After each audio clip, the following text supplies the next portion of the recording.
All right, guys, you know it's the off season now. Bleacher Report predicts top 30 in 2030. 4 years from now, so don't freak out when there's young players in here. Also, there's a sponsor, and I apologize if I have any bad takes. And I'll try to look at snubs at the end. Number 30, we have Paulo.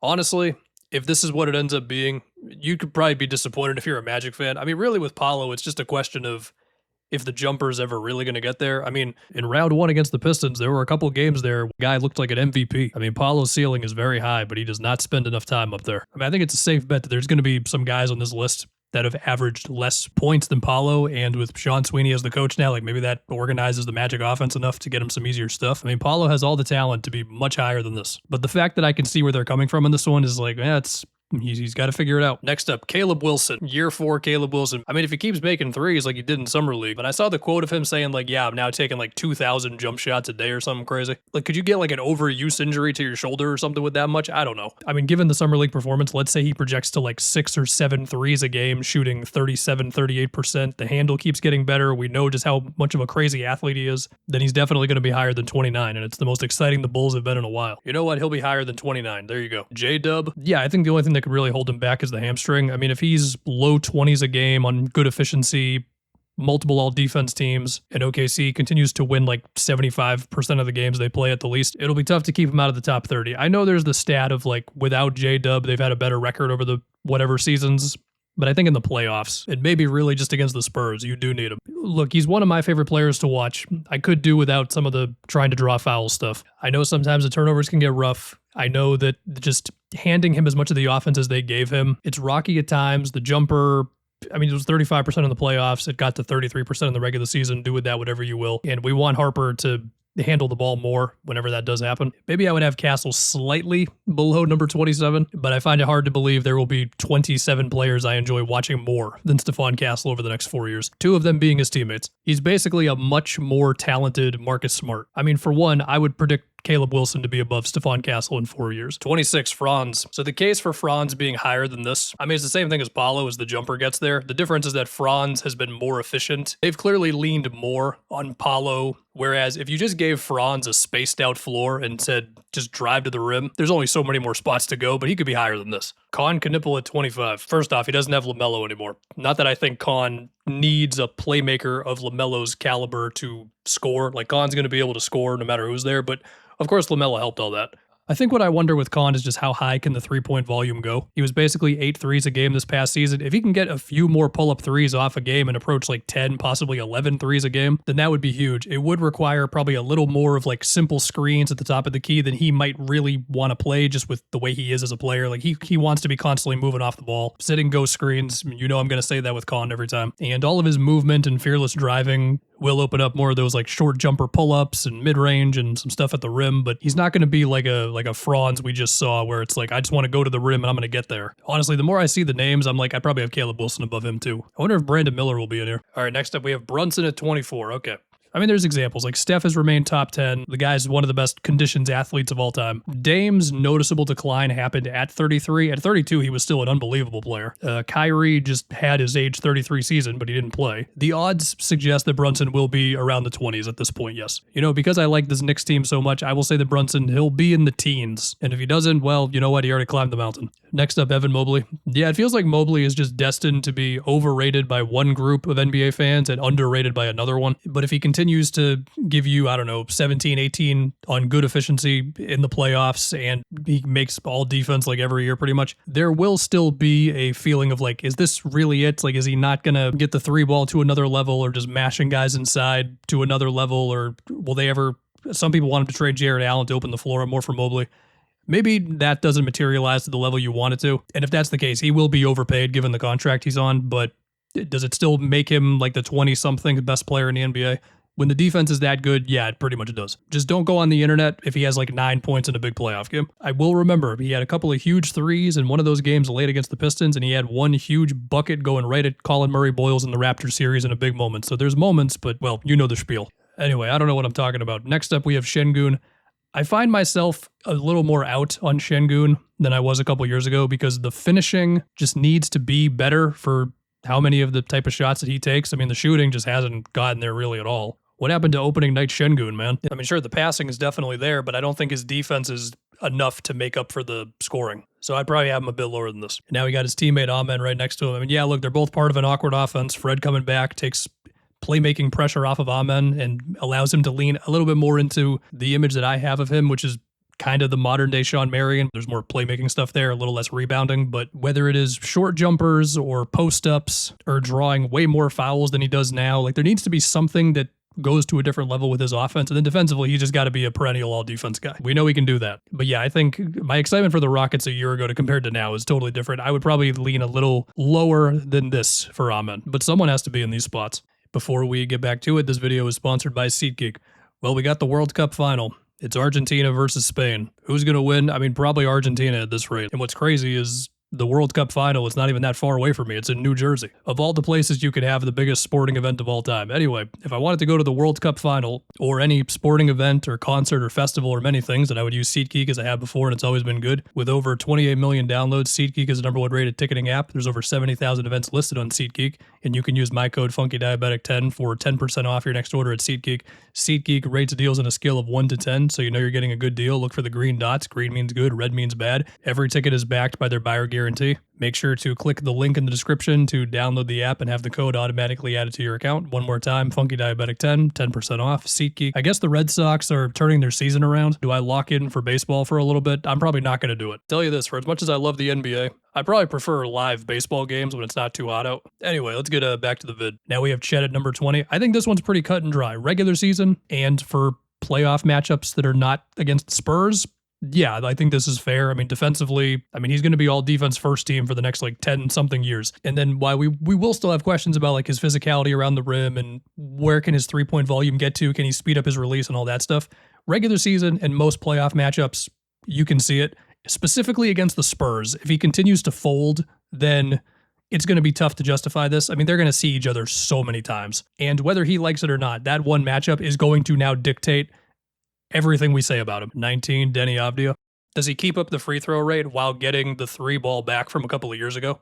The numbers this past year, they were what they were. All right, Jalen Johnson, number 18. I mean, he's definitely going to fill the stat sheet. It's just is the scoring going to be there like that? It feels a touch high. I got to stop saying all these are too high. Somebody's got to be in these spots in 4 years.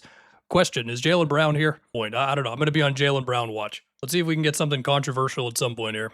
Jason Tatum at 17. All right, Bleacher Report, you have managed to make me upset. I swear I didn't plan that. I did not know this was coming. Okay, what will the lingering effects be of the Achilles, and will that cut off a few years down the road? I could see the case, but I'm too biased on this one. His all-around game is too good, bro. He's good at everything. He does take a few too many sidestep threes. He's going to be higher than 17. Why? Because I need him to, which means Brad better use his newfound financial flexibility on top of the extra picks to make some more moves. We'll see what happens. I need him to be higher than number 17. All right, we got Halliburton one spot above Tatum. Okay, look, I get it. He'll be a little younger than Tatum, even if they've had the same injury. Please, Tatum, be better than Halliburton in 4 years. Anyway, in case anybody needs a reminder, the dude is truly a next level, short list of guys playmaker. And perhaps most importantly, does not turn the ball over, does not idle with the ball too long. I understand the high-end scoring difference between him and, Brunson, so much of it's just going to depend on how he holds up over 4 years, but there's a world in which 4 years from now, I trust Jalen Brunson with the ball in his hands on a must-score possession more than Halliburton, because I know that Brunson can just cook in a 1v1 and either draw a foul, bucket on a big, switching onto him, whatever.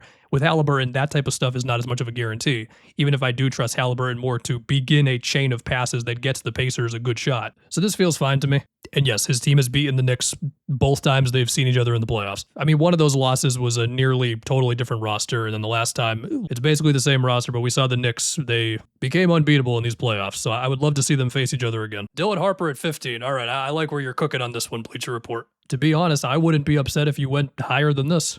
He's going to be the lead guy of the offense. Stephon Castle will be the second ball handler. Fox is probably going to be gone. It will come down to the 3 ball with Harper. The craftiness attacking the rim is potentially limitless. The pull-up 2, the pull-up 3, all that is going to be the big swing things with him. Don't forget his defense and rebounding, too. Could Halliburton be better than this? Yeah. I'm still going to need Tatum to be better than this. Giannis at 14. All right. See, 35 years old. Look, I've already planted my flag on the Giannis is going to age better than you guys think he will thing. So I guess I will say, I believe he will be higher than number 14.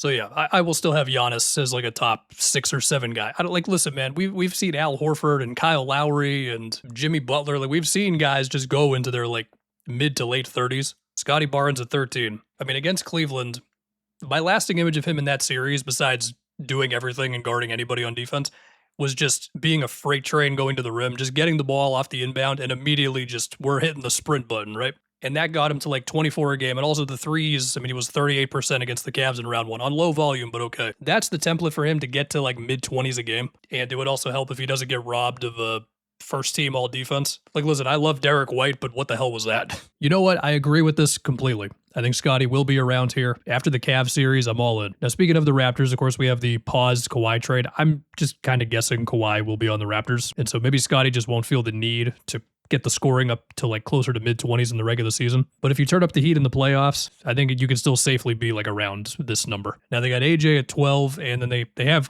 Darren Peterson at 11.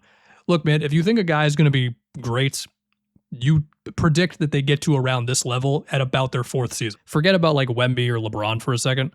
Both Cade and Ant were 7th in MVP voting in their 4th seasons. So if AJ is what's expected of him, he'll be in line for about this. And I've already said this, but he can clearly put on more weight, and he was already a handful getting downhill in Summer League. Yes, he did some annoying free throw drawing stuff, mostly when he was like snapping his head back at the 3-point line. Like, I'm with you on that stuff. I don't want that stuff in the NBA at all. As far as him just being a brute force going downhill, drawing fouls, like, I guess if you just never want to see free throws at all, then okay. But that stuff doesn't upset me. Could the NBA call more offensive fouls when the guy with the ball initiates everything? Yeah, I don't know. The degree of outrage that came from DeBonce's first Summer League game, I mostly did not agree with it. But whatever, we're all just watching sports. You know, I wonder, speaking of the Wizards, do we think Alex Sarr can't get in here by 2030? I mean, with the offensive improvement he made in year 2, I think that's a possibility. Yeah, I mean, the case here is that Peterson is he's just an all-world scorer from everywhere. He breaks guys down off the dribble, he makes threes off the catch and off the dribble, and now, at this point, I mean, they have to have Cam Boozer in there, right? And no Jaylen Brown, okay. LaMelo at number 10. Wow. I tell you this, if LaMelo is the consensus top 10 guy 4 years from now, then that trade is a disaster for Charlotte. Listen, I'm one of the bigger LaMelo guys, and even I'm like, man, number 10? I mean, he cleans up all the annoying stuff around the edges of his game, right? Doesn't take as many bad threes. Ankles are like totally healthy. Anyway, I don't agree. I think LaMelo will climb the player rankings, and I'm very excited to see him on the Wolves. I'm going to repeat what I said earlier. Jason Tatum, please, this time it's LaMelo. Please be better than LaMelo Ball in 4 years. I don't know. Can Maxey get to 40% from 3 with the amount of tough threes he takes? I mean, I do think the Sixers offense could stand to get him a few more catch and shoots a game, but that's probably the way it happens. That or he gets the mid-rangers up to closer to about 50%. Does he do it? I don't know. Anyway, would you rather have Dylan Harper or Tyrese Maxey in 4 years? Unless they're extremely high on VJ Edgecombe. Safe to say VJ did not make the list. And also Jaylen Brown. He gets shipped to Philly and now he's out of the top 30 if we fast forward 4 years. Number 8, all right, Cam Boozer. So Bleacher Report, they're all in, or at least Andy Bailey is. It does feel like Cam Boozer is every draft person's favorite. I've already said, watching him in Summer League, it was apparent very fast. All the stuff that he is going to open up on offense. Seals and screens and using screens as a ball handler, taking jumpers, whatever. Skip passes, wraparound passes. I'm all in on Boozer. And I will say again, being top 10 in your 4th season, like if you're going to do it, that's about when you're doing it. It means his stat line in year 4 is going to have to be what, like 25, 10, and 5, 6 assists. Great efficiency. I mean, his efficiency in summer league's been amazing. We'll see what happens. Listen, I would rather have what some might consider a daring take than playing it too safe. You think Zach Edey gets into the top 30 with getting set up from Boozer? He's got to be healthy first. All right, now we have an interesting trio of Cade, Cooper, and Ant in that order. Each fan base of these 3 will consider it disrespectful to have their guy below the other 2. The case for each, look, for Cooper, it's look what he just did as a rookie. Like, his rookie year numbers are better than Cade and Ant's. With Ant, he's gotten better every season. The Wolves have had a bunch of playoff runs. And then for Cade, it's the talent around him is still not good enough. Cooper's got to figure out the 3-ball. Ant's got to make another playmaking jump and also probably be a little more locked in as a team defender, not just an on-ball defender. And Cade needs to figure out the turnovers. I do think once Cooper hits like age 25, 26, he will be the best of these 3. If I had to pick, I think I would go with Ant as the top of these three guys in 4 years, which, to be fair, would be year 5 for Cooper. It wouldn't be that far away from the 26, 27 area. This stuff is tough, okay? I mean, just getting LaMelo, taking some pressure off of Ant, I think will open up more avenues for him to get some easier shots, and he was still at like 62 true shooting this past year. For Jokic, yeah, this to me just comes down to, does the defense slip to a point where it starts to get real bad? Because offensively, like what are his numbers going to be 4 years from now? They're probably still going to be like nearly a triple double at 25 a game on great efficiency, all that. Does he get owned by Rudy Gobert again? I don't know. At this point, I'm not going to say I'm super worried about Jokic not being in shape, and he hasn't really had any disastrous injuries or anything. Him and Giannis are the same age, and you're telling me Jokic barely slips in this thing at all, and Giannis has a noticeable decline in this? I mean, I see the way it gets there because of injuries, but I don't know. Look, if you're looking for a definitive yes or no on all these, you came to the wrong guy. SGA at number 3. Okay, so SGA at 32 versus Luka at 31. I think SGA is better than Luka, and I think that nearly the same age, I would just have SGA over Luka. Now, I will say, the numbers that Luka was putting up before he got hurt at the tail end of the season was like unbelievable stuff. And then number 1, of course, the least controversial of any of these, it's Wemby.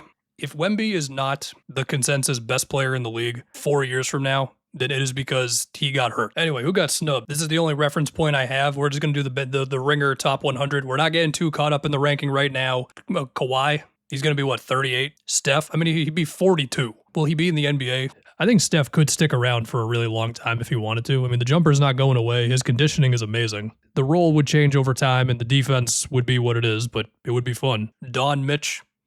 Really? Donovan Mitchell is out completely? I feel like he could have a case in there. He would be, what, 33? It's not crazy. Cat also out completely.